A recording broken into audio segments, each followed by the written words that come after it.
নমস্কার, এনি 24 চ্যানেলের প্রত্যেক দর্শক শ্রোতাদের আমি বর্ণালী মিশ্র স্বাগত জানাচ্ছি।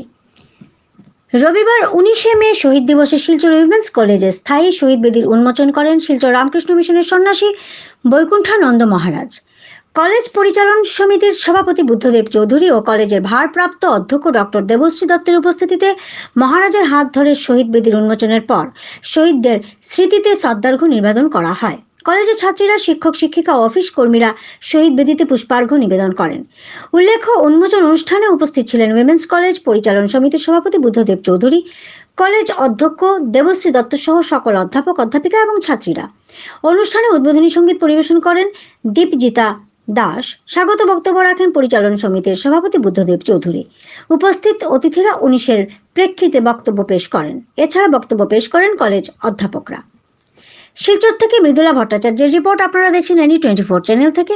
এ ধরনের আরও খবর পেতে হলে আমাদের চ্যানেলকে সাবস্ক্রাইব করে পাশে থাকুন।